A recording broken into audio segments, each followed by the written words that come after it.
afternoon, everyone. My name is Larry Nelson Guillen, and my pronouns are he, him, his. I am a senior talent management product manager at American Family Insurance. And today is a very good topic, a very important topic, I think, as we look in the landscape of DEI. I am a CDE certified professional through the organization as well. And as we get started, I'd welcome everyone to put in the chat where you're, but also what is it that you're looking forward to learning more about today?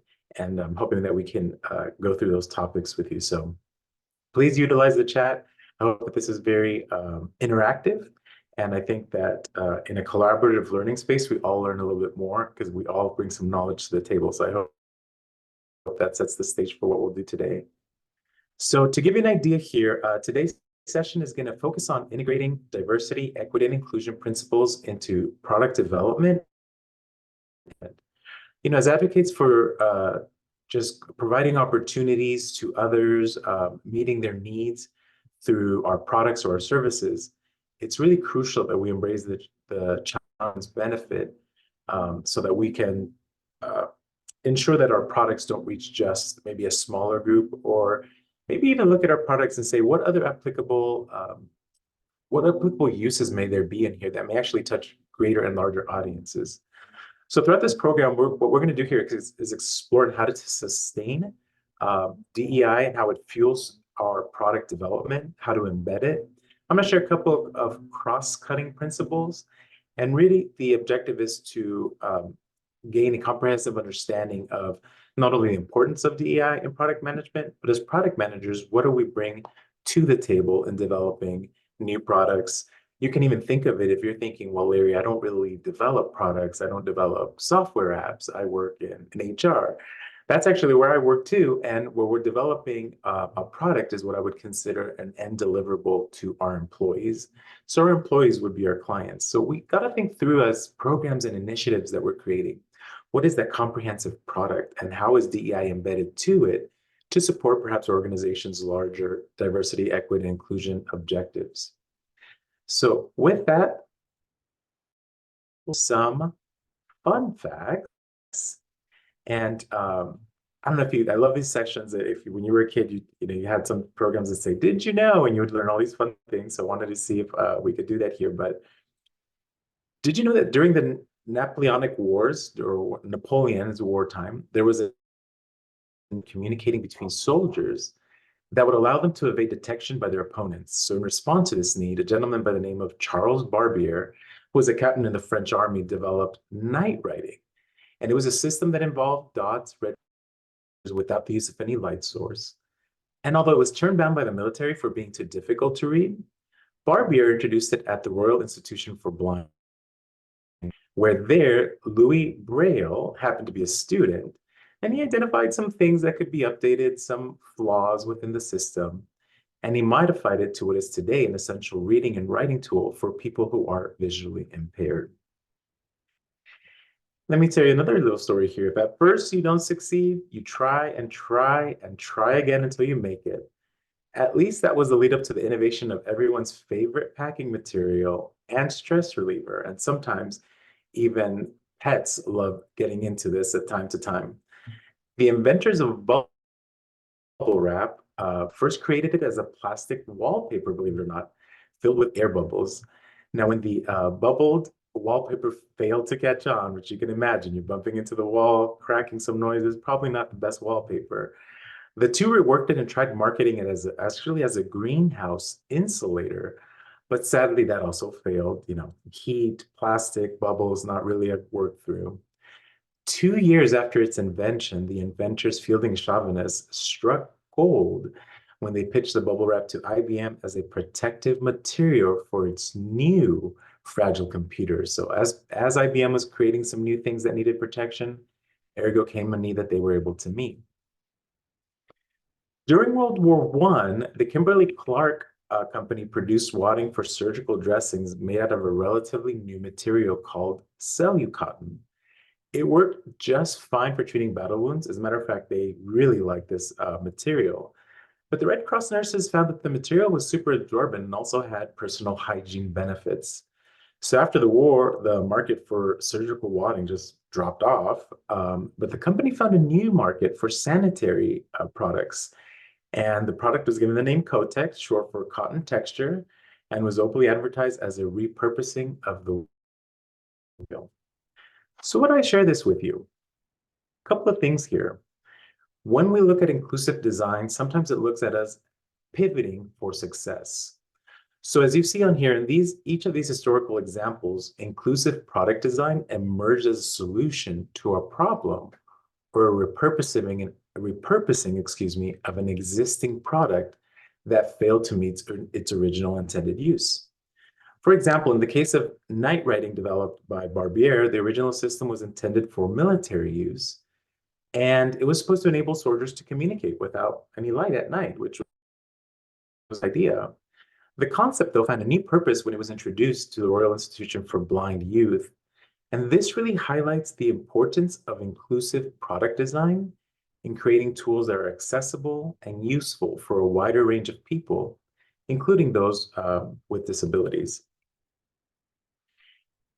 In the case of the invention of the bubble wrap, here's another example where the initial product design did not meet the market needs.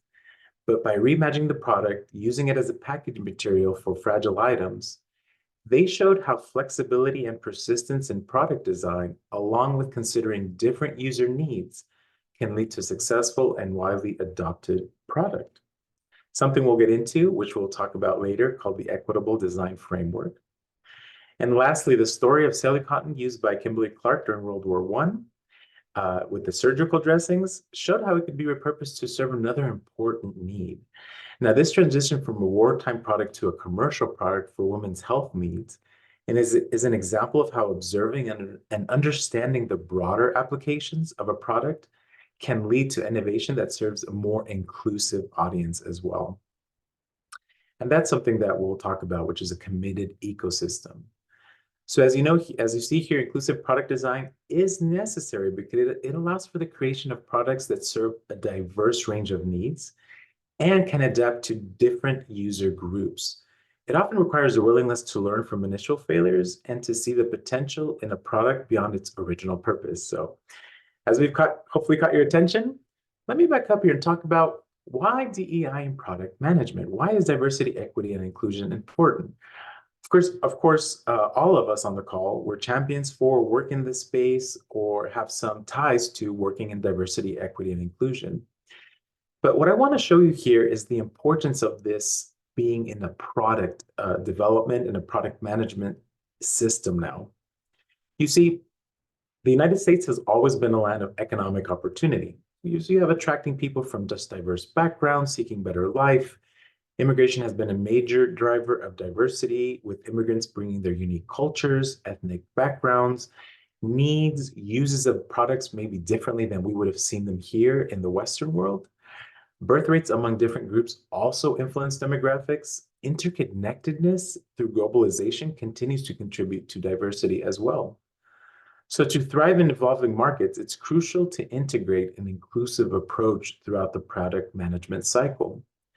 What I'm showing you here is by the numbers, when we're looking at some research that we've done from my firm, and we're looking at multicultural populations, what they will look like in the United States. So just looking about our market, not even considering this globalization aspect, we're starting to see that there's a shift, and this shift has already been ongoing. And if, sometimes I just look up around my neighborhood and I go, wow, so many different cultures, so many different food smells, so many different people's background. And it just shows that this is becoming very true, where our population is growing slowly to be increasingly more diverse. As you see here, and you've probably heard in many news outlets, by 2044, some say by 2035, so anywhere between 2035 and 2045 is what I read and have come to understand, that we're going to have a non-white majority. And what that's letting us know is that we're just going to have people that are walking different ways of life, that are going to be they're going to be part of our communities, part of our cultures. So how do we respond to their needs if we're selling in one way? Kind of think of it as that bubble wrap. If they had stopped and just said, well, we really like it because it's a unique wallpaper and maybe not everyone likes it, and they would have just left it at that, It would not have met the needs of others that may have seen it as, oh, well, this is really good for protective material. We should really repurpose it for this. And so that's why this is becoming more and more important. In fact, one of the things I want to point out here is, we're really close to this 2025 number that I'm highlighting here. And this is where we see non-Hispanic white populations are in decline. And that is not an alert. That's not to say, wow, this is changing. But what it is, it's for us to be more aware of what's going on in our world. And whereas many of us work in the workplace with through diversity, equity, and inclusion, or through higher education, through the public service, through many of these lenses, the importance is that diversity is happening, whether you think it's not, whether you think it's a bad word or not, whatever your stance may be, the world is still moving forward. And so I think because of that, it is our duty to start looking at things, including our products, even if our products are just for our employees or maybe for our students at a university, how can we meet their needs and how can we approach things a little bit differently? I'm not sure if many of you are aware, but if you're not, I would encourage you, and if you're interested more in specific diversity, equity, and inclusion embedment into product management, Ana Jean Baptiste is one of the leaders in this space. She's actually the head of product inclusion and equity at Google. And this is one of my favorite quotes that she has. I'm going to leave it up for a minute. I'm going to let you all just read it. And if in the chat you can chime in, what stands out from you from what she says here about inclusive and equitable?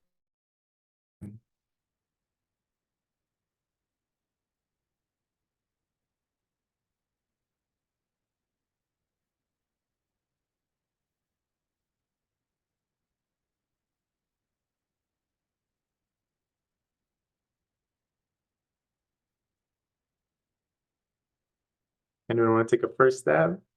Making people seen, Stephanie. Yes,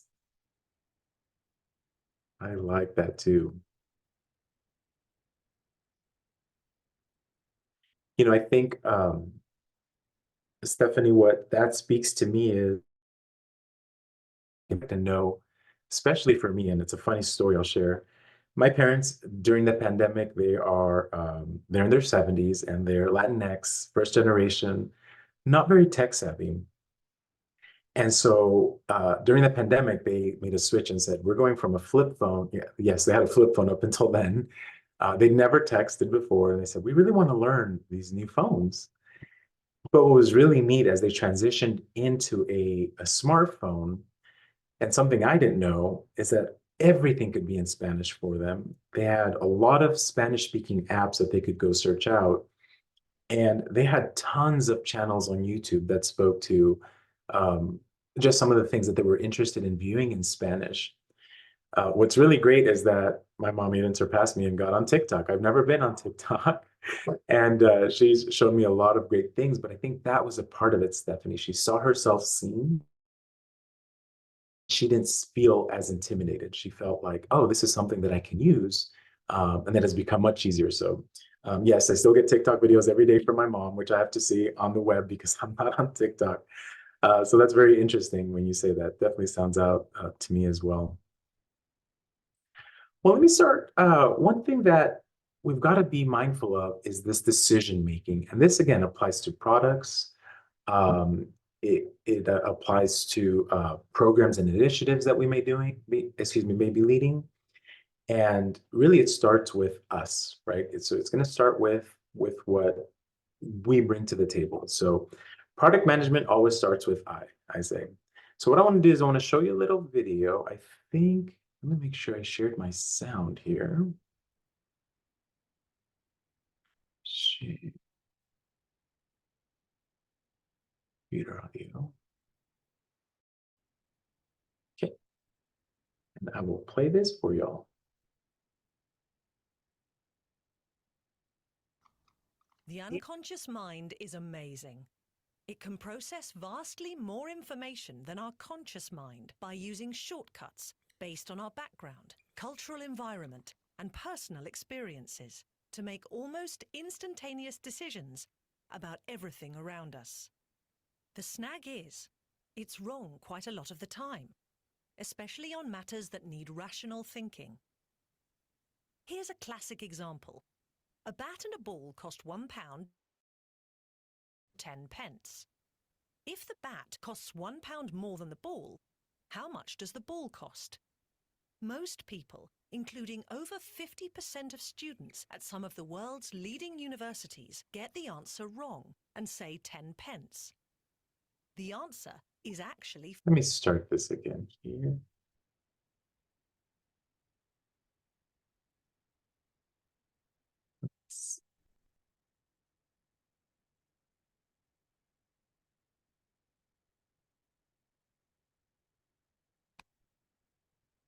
Perfect. I think this is better now. 5 pence.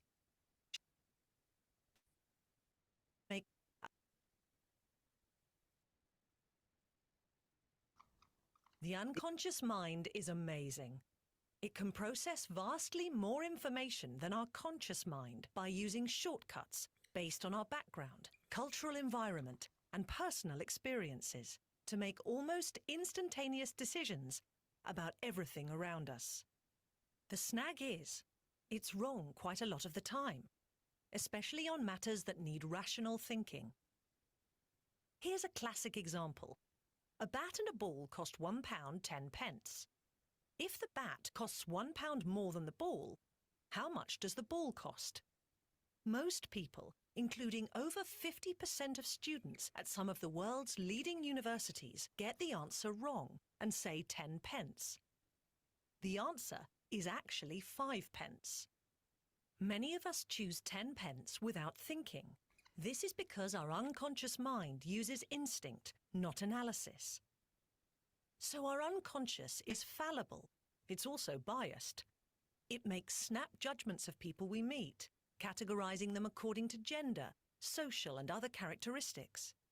In milliseconds, we judge whether somebody is like us and belongs to our in-group. These are the people we favor.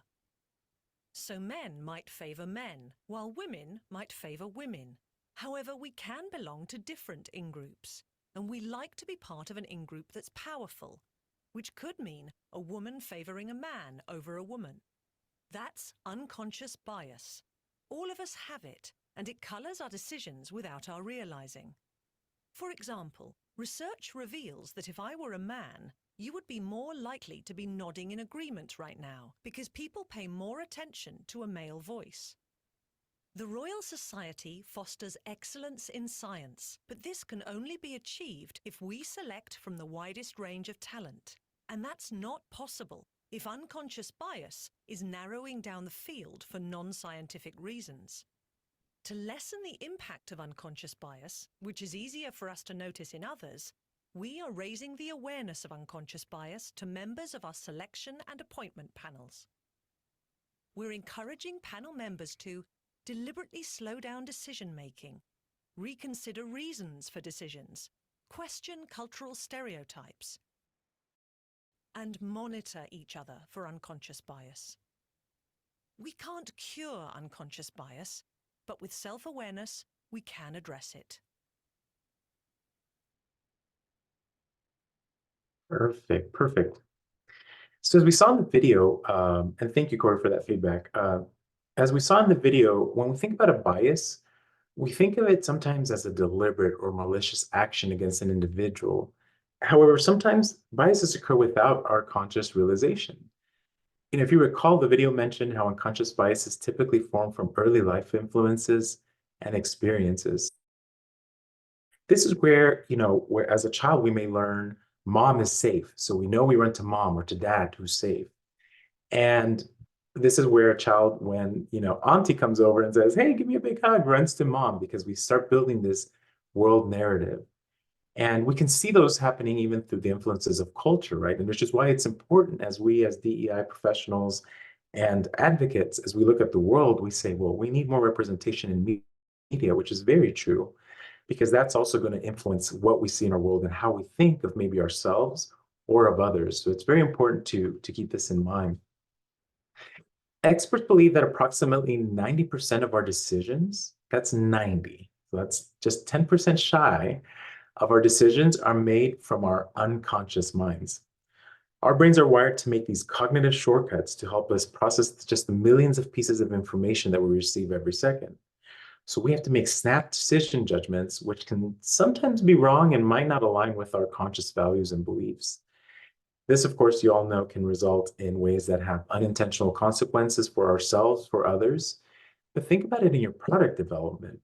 If you're really one-minded and thinking, hey, I've got this deliverable to deliver, and you may start with a really great intention, how that may be narrowed down with the pressures of work and maybe the pressures of getting the deliverable and the pressures of making sure that there's a timeline. All those things might start squeezing our decision making where our unconscious bias starts kicking in. And so, the issue, of course, arises when a bias positively or negatively impacts someone else. And really what it does is it create this unfair advantage or disadvantage for others. And so making an unconscious, unintentional bias against others based on any element, race, gender, socioeconomic status, sexual orientation, you begin to classify and categorize people, which can lead to we versus them thinking and breaking down inclusion, or in some cases, missing the point of where a product can really help. If you think back to the invention of Braille, it really started as something that was going to be used for military and for nighttime reading.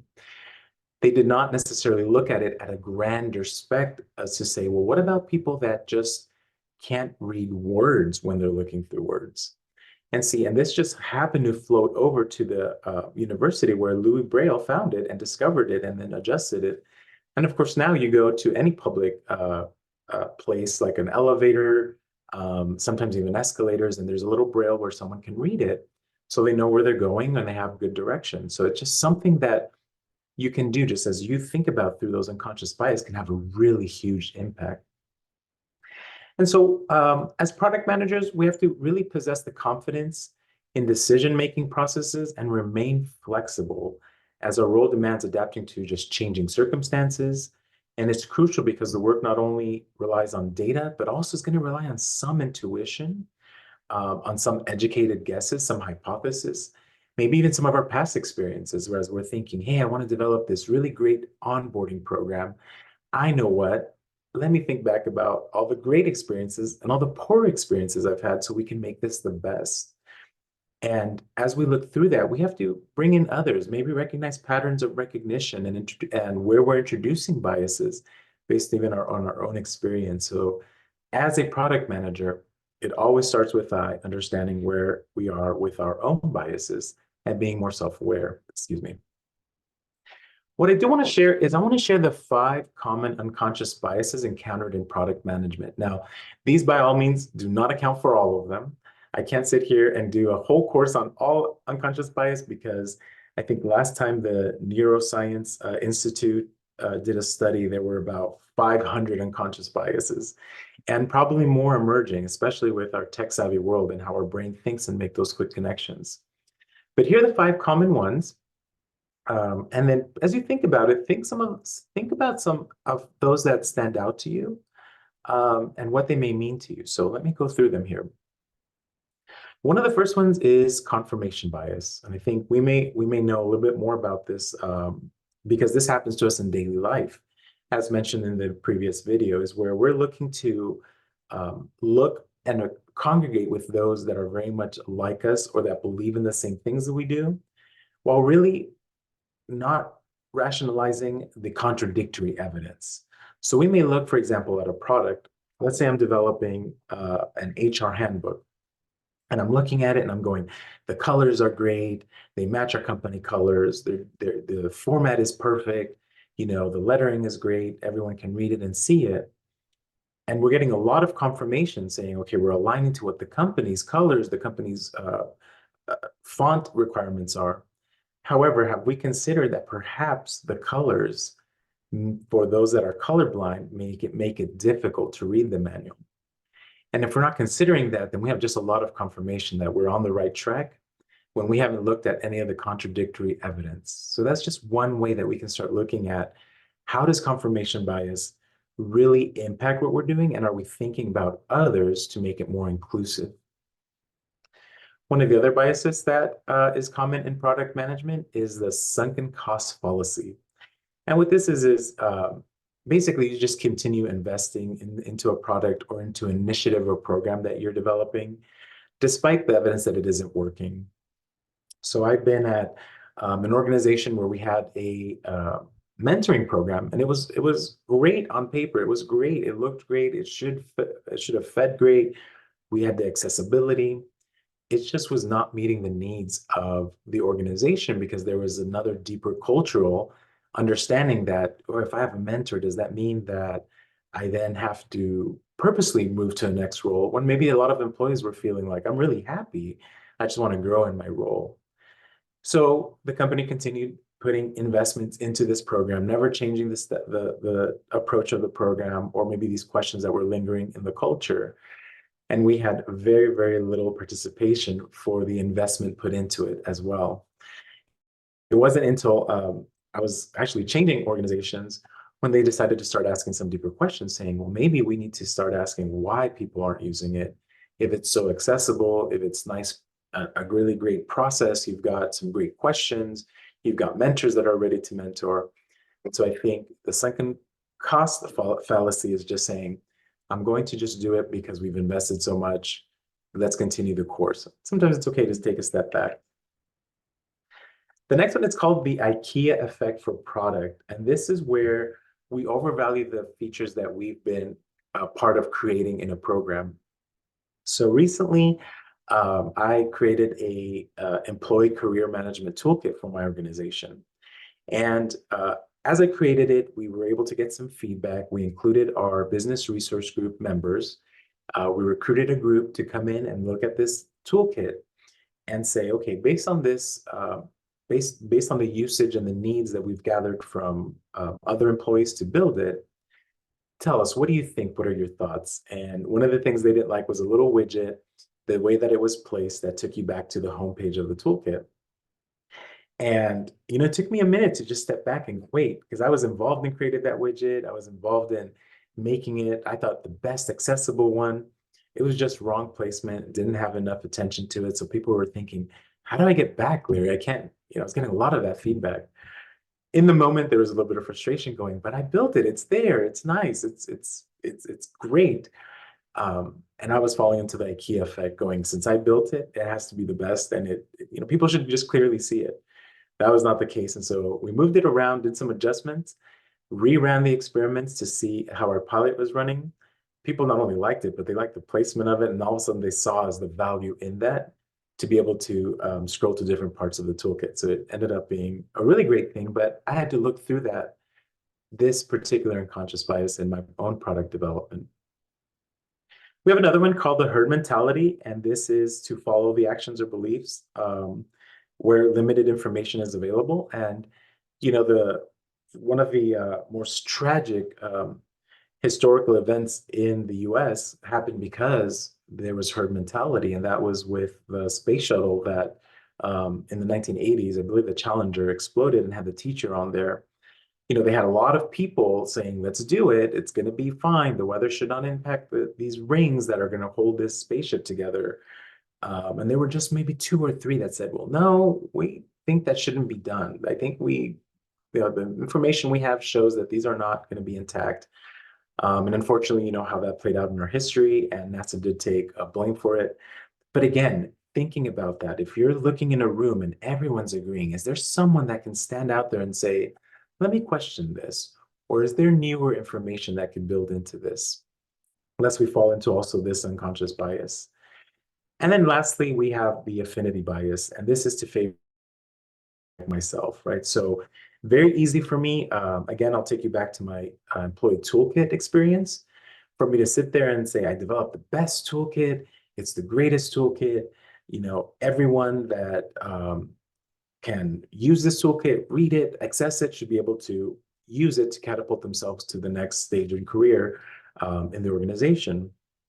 The fact of the matter is that speaks to me, but it doesn't speak to someone who may have differing abilities, who may not be able to prepare for an interview traditionally like I may prepare for an interview because they might be neurodiverse. Or perhaps it could be the fact that the site that I created wasn't reader friendly. So if you had some systems that would read over it, they were not working. So this is where a lot of testing had to come into place because I too could have easily said, well, no, this is great. This is the greatest product we're going to launch. It's going to be really awesome for our employees to grow in their career. But again, this was feedback from the BRGs, and I'll talk more about how this all fits into product development. But this is some feedback that we got from our abilities business research group, who we were then able to work with our systems and make sure that we did have these things in place. And how could we think of even a resource about interviewing differently and more broadly for those that may not prepare for interviews the same ways that I'm used to, or anyone who I think might look like me. So what I do want you to walk away with is not just to say, okay, well, these are just the biases that I have, but also to look at the ways to mitigate it. I know many of us have seen this pause model, so I won't spend too much time here to spend other nuggets of wisdom and other places that I definitely want to share with y'all. But I do want to say, first, I think it's enough cause for us to pause and realize what is actually happening between any of the judgments and assessments as you're building an initiative or a product, as you're saying, this is the best, or this is going to be so good. Like, what is it that's shaping that? How are you feeling? Is there some anxiety? Um, is there anxiousness? Is there overly excitement? And then dig a little bit further and just figure out what are some of those environmental things that may be causing your biases to at that moment jump out. As you pause, this is where you acknowledge your own reactions here, and you're able to make some judgments and interpretations. Remember, these, as we go through this unconscious bias piece, it's a very quick snap decision, right? If I look at a dark alley and a dark road, I'm going to probably choose the dark road because it makes me feel safer than the alley, because I've seen movies where things happen in alleys, monsters come out, and I'm thinking, oh my gosh, I'm going to encounter a monster or a loose dog or something. And so it's just that snap decision. But then it's also good to remember, well, why am I making these decisions, and what's the logical piece here? Perhaps this is the shorter way. And as I think it through, every single one of my neighbors I know, and they all have their garages closed, and they all have their backyards locked up. So what's my fear, right? And I'm not saying that for every single situation, but as you think through, how can you start acknowledging what your assumptions are? And then understand your perspective. Really start thinking about, as you're making those decisions, why was it? I will openly share that I've been in similar situations where I've made the decision not to go down an alley because my perspective may be that it's dangerous, or I'm in a quote unquote dangerous part of town, because I have heard others say those things, but I've never experienced it. So there's wisdom in doing things to keep yourself safe. But in that instance, I knew that my biases were popping up. Now, I did choose the safer route, but I had to really wrestle with that and say, okay, Larry, why am I making these decisions? And can I understand how this can impact other areas of my life when I feel that there may be a danger, or I may have a bias against a group or a certain situation? I think seeking different perspectives always helps. The video talked about this, and that's good to be able to work in a product team. And if you don't have a team, maybe getting someone that you work with to say, hey, Sam, can you come over here? Can you look at this? Am I seeing this right? What am I missing? Here's what my thoughts are. So you have someone that can challenge you, and of course, in a good, positive way, to help you think outside of that herd mentality, who maybe even play the devil's advocate for some and say, well, why did you choose green and not red for this particular heading? Or they may say, did you know that that report may not be easily readable because of the colors you've chosen for colorblind people? So if you can start getting those people around you that can give you those different perspectives, it's always going to go a long way. And then, of course, examine your options to make a decision. So as you're developing any initiative and products, as you start looking at other areas and ecosystems, which we'll talk about here in just a second, how are those affecting the decision, or how are your decision impacting other products that are linked to it, or other initiatives and programs? And so that's what I wanted to talk about next. And I think this is what most of y'all came for, and this is to talk really about the meat of embedding diversity, equity, and inclusion in product management. So as I Earlier, we talked about the braille, we talked about the bubble wrap, and we talked about the sanitary napkins or the sanitary hygiene products for women and how those were birthed really because there was room for these three cross-cutting principles, right? There was room to look at this through an inclusive lens for design. There was room to have or create an equitable design framework, which I'll expand on here in just a moment, and a committed ecosystem, excuse me. So at this stage in product development, we can make sure that we're prioritizing equity by considering these three fundamentals. Now, inclusive design, all this is that the product design has to be inclusive to achieve the ultimate goal, an equitable product. Well, how do we do inclusive design? We'll visit it in just a second. Equitable design framework, what that talks about is products often involve various stakeholders and connections to existing systems. So if you start thinking about that, even in my example, in creating an onboarding handbook for employees.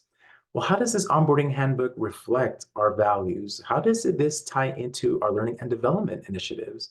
How does this tie into what we say about careers within our organization? So you start thinking about how your initiative or product may connect to these other systems.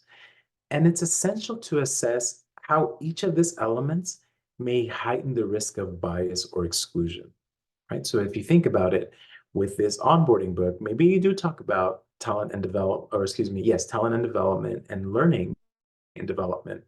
But perhaps what you're really focusing in is on leadership courses. Well, is that already heightening the risk of bias because everyone that doesn't want to be a leader doesn't see themselves in the organization, right? Something Stephanie mentioned earlier, making people feel seen. Well, now that I've read this onboarding book and I don't see myself seen because it's only for leadership development, then what's my next role here at the company if I don't want to be a leader?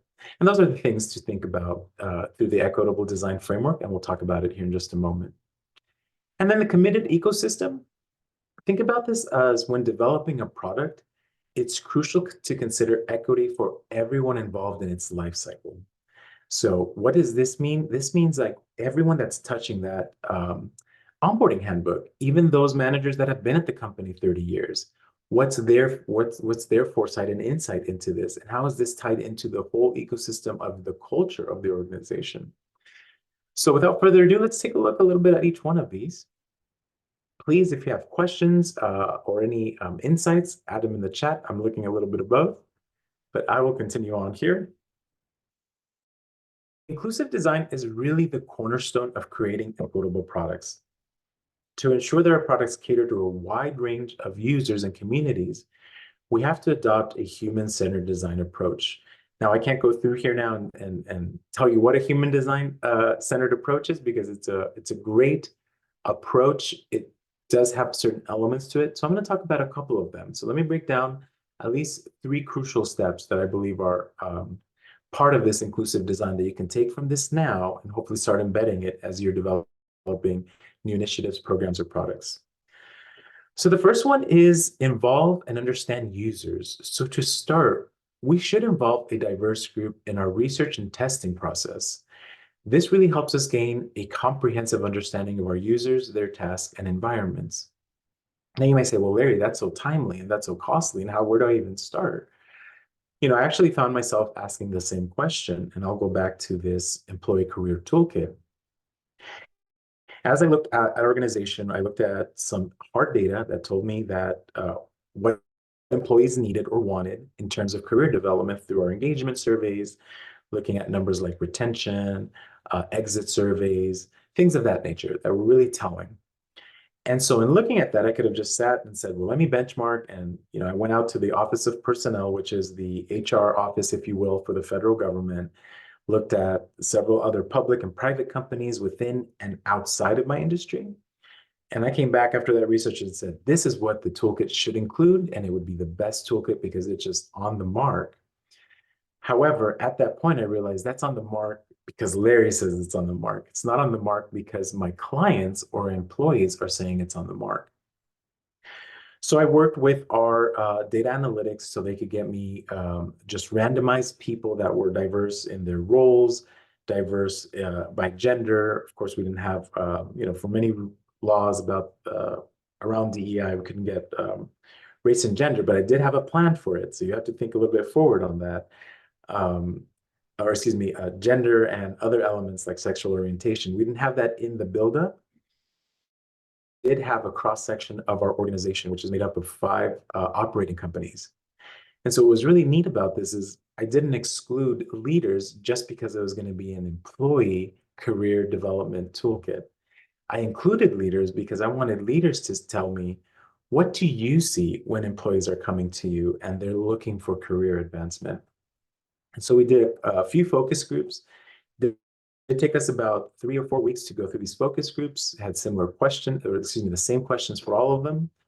And through that feedback, we were able to receive just a list of items that employees said we need. They said things like, we need to know how career pathing looks like here at the organization. We need to know what's best practices for interviewing internally. We have no idea. Do we apply like externally? We need to know how do we develop and design a resume, because many had come in the company and haven't touched their resume in years, and so on and so forth. The list went. And so when Larry grabbed his list and grabbed this list, found a lot of discrepancies in a good manner because they added more to what I had thought would be in this ideal toolkit. But this all came about because we had to involve and understand the user of this product. In the same sense, the next is to proceed iteratively and be driven by feedback. And so, as I mentioned earlier, when I developed this toolkit, there was not a way, and by the way, this toolkit is built in a SharePoint site. It actually was initially, in my mind, going to be a PDF where people just kind of fill things out and maybe talk to their manager about it. And it's since evolved to this beautiful SharePoint where people can click on different things, download different tools, very interactive. Um, but the one element that I didn't have at the time was, how do I get the element of others in the organization that may see career development differently? How does this impact the Black African American community? How do Latinx individuals see this?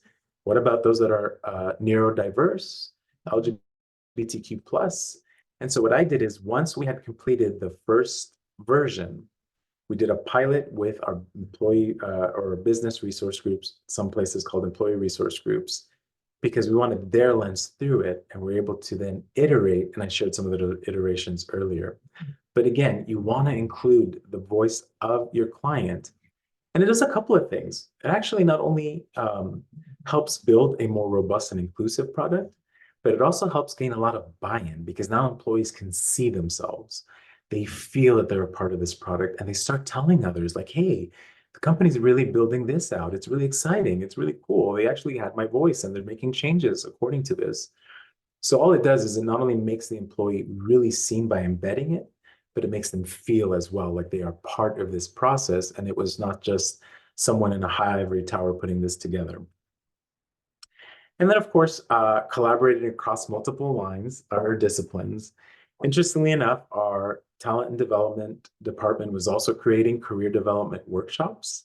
And so I work with them collaboratively so that now our workshops and our toolkit work together interchangeably. So if you don't have time to attend a workshop, but you're more of a self-service person, you can always go to the toolkit. If you are more, I want to know more about how to use these tools and resources, you can always go to the workshop.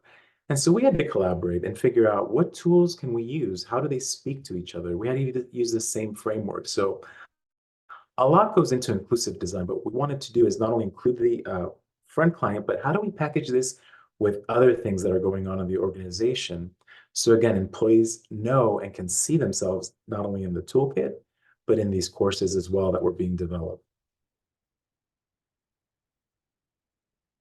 And please, if questions come up, please let me know. The next part I want to talk about or discuss with y'all is the equitable design framework. Now, this equitable design framework, this is a fundamental principle we should be applying to not only our products, but for managing programs or initiatives, something to consider.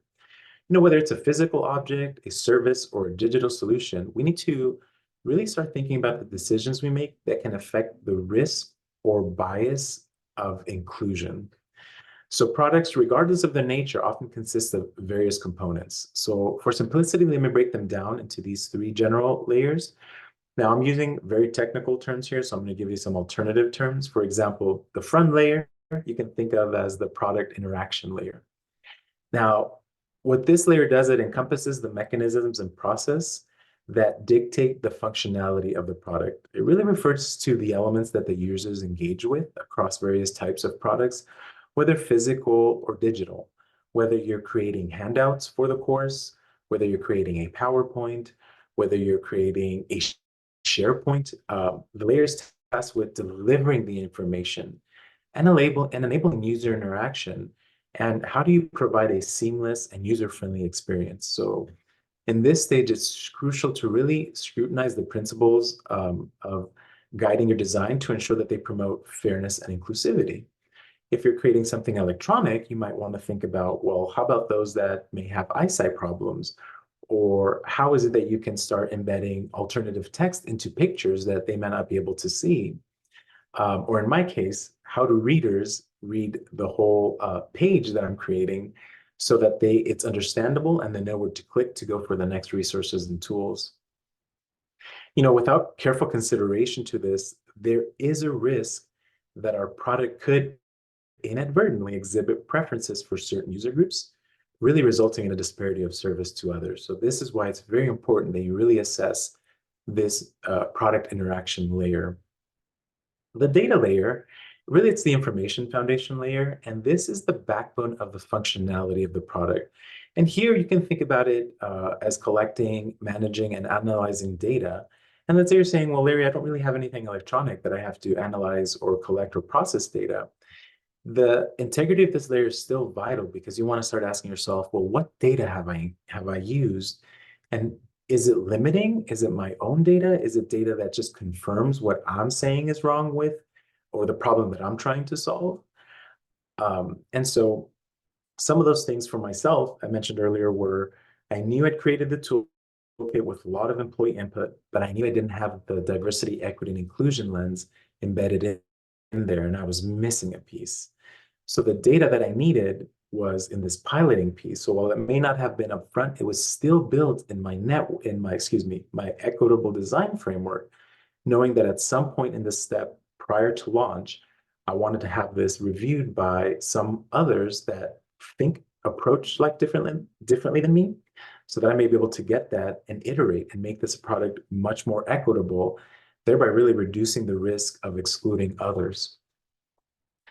The connectivity and integration is really a systems cohesion. This is about making sure that all the different parts are working together.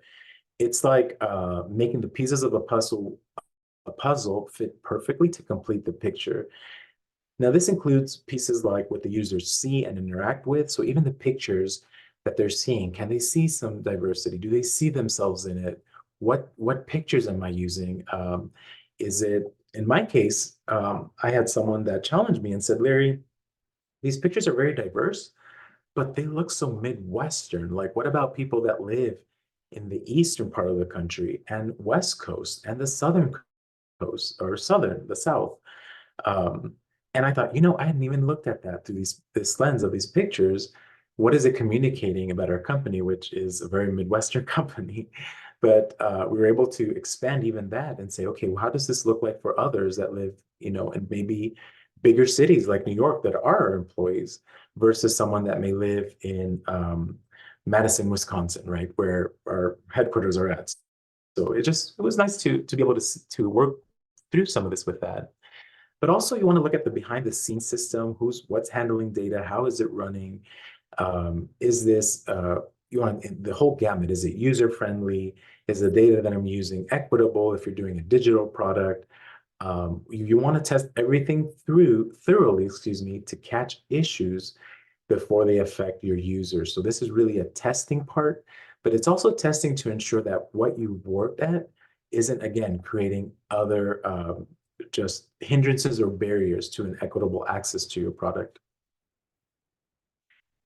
And lastly, we want to talk about the committed ecosystem.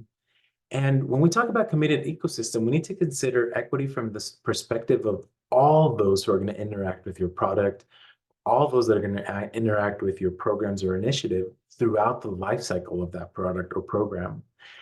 One of your most crucial stakeholders, of course, are going to be your customer or your end users. They're at the heart of your product. And understanding their needs and preferences and feedback is fundamental. So you want to definitely keep that in mind. But you also have internal stakeholders, your departments, your team, your leadership. They're going to be all key components of this ecosystem. This internal stakeholders could include anywhere from engineering, corporate communication, customer support teams, human resource business partners, your HR department. Think of all those things, even legal, right? How does legal interact with this? So these are things that it's something you really want to look at in addition to your customer and or end user. Another thing you want to consider is partnerships and collaboration. As you're building these strategic collaboration and partnerships, it's going to be a part of your pivotal ecosystem.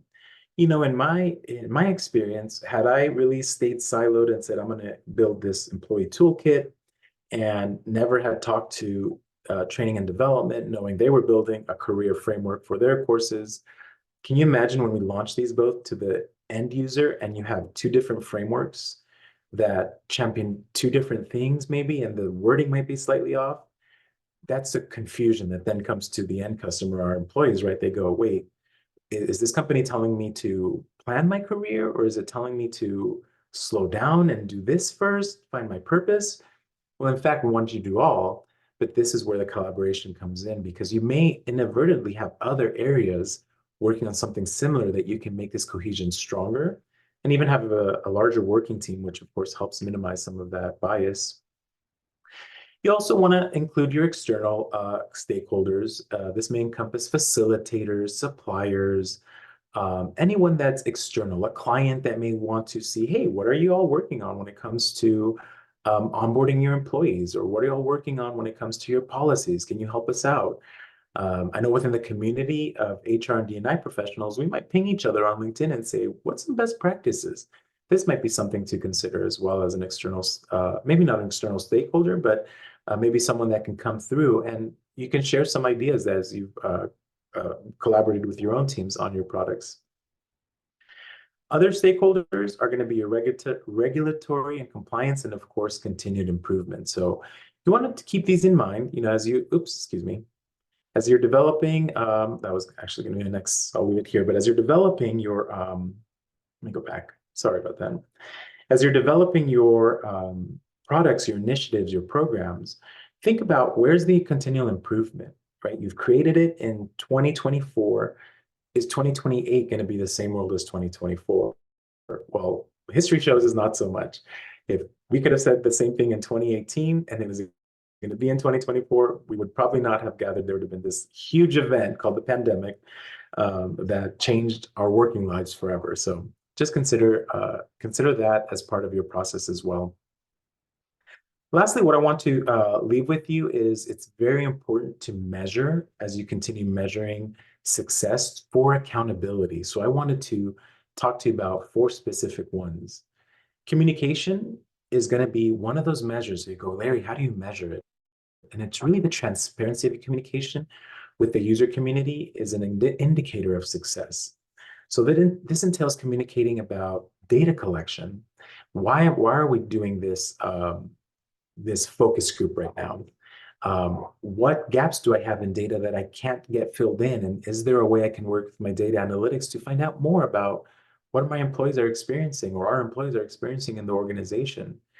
One other question is to consider is, am I effectively communicating about data collection uses and gaps as well? So that's something that you can use as a measure to see where the transparent communication is occurring.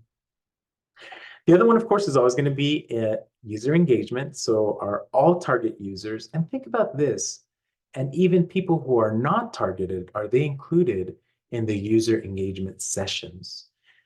You want to know what, in my case, I wanted to know not only what employees were thinking about the employee toolkit, but I wanted leaders to tell me. And we found some very interesting things. Had I not done that, for example, what I found is employees were saying, when I want to move careers, I just go to my leader and ask them, where do I move? And leaders were saying, when we develop careers for people, we ask them what they want to do. We have no idea. So you could see there was a lack of communication on how they were approaching each other. So we built in some things in the toolkit to help support that gap there. Next is MVP selection, and I'm not talking about selecting your favorite most valuable player here. This is the minimum viable product. It's speak for product development, saying what can you get out that's quick, that meets the needs, but perhaps can't cover all the things that you want to do now. This is maybe your 1.0 version or 2.0 version. And so what you want to do here is you should be ready to explain why any aspects of equity may not be included with a written plan to address it during the testing phase. So in my case, I knew I didn't have the diversity, equity, and inclusion lens completely embedded in my product for the toolkit, but I had a plan that before I went to launch, there was going to be a testing period with employees that were diverse so that I'm able to be able to integrate their feedback. And of course, the customer experience is something that you always want to integrate in those getting feedback through surveys, maybe a quick, hey, I've gone through your toolkit, answer 5 questions, make it as easy as possible. That'll be impactful to the program. And of course, don't just look at the feedback and go, hey, this is for later, but start looking at the trend. And maybe this is where you start building that sense of continual improvement we talked about earlier. Maybe in a year, I'll retouch this and I'm gonna gather all this feedback and what's my trends here so I can go back, or maybe it's in 6 months, however your product is aligned to. So what now? Gone through and talked to you about a lot of things and hopefully some great things you can take away from this. One of the things I did want to share with you is after the call today, you'll be sent an action plan, if you will, and it's going to go through the cycle of product development, which includes, product design, product development, product testing, all those elements. And I've listed some questions that start asking you key questions that touch on these 3 principles. So the questions will touch on inclusive design, the equitable design framework. You might see it on the handout as bias-free architecture. I switched a word just recently. And then committed ecosystem. But they're pointed questions as you're going through each of the phases of building out a program, an initiative that you can just ask. So it challenges you maybe to think a little differently, or maybe bring others as you ask them the same questions to give you some feedback on that. So with that, any questions that you might have, I'd be happy to answer. I know we're almost at time. I want to thank you so much for spending this last hour with me. Hopefully you did take some great stuff from this. It's been a learning journey for me as being in a product development role, especially in a role that's not as technical as a product development in tech would be. Same principles, but I think we have a leg up in knowing that we can also start looking at the D&I lens and how we can make it just more fair and equitable for our employees. So